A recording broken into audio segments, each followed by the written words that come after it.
Staying at your most productive in tools you're comfortable with is critical to get your designs done both on time and on budget. Use SOLIDWORKS PCB to focus on the electrical side of your design and work on the rest in parallel with SOLIDWORKS. Your design data is always kept in sync on all sides of your project with a managed ECO change process.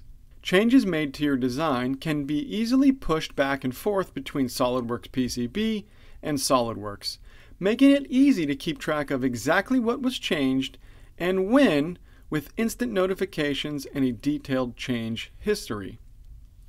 SOLIDWORKS PCB keeps you at your most efficient with separate workflows for component creation. Work on the electrical side of your components without having to wait for the mechanical models from your MCAD designer. When you're both finished and ready to merge your work, it's easy to bring your component data together into one unified object.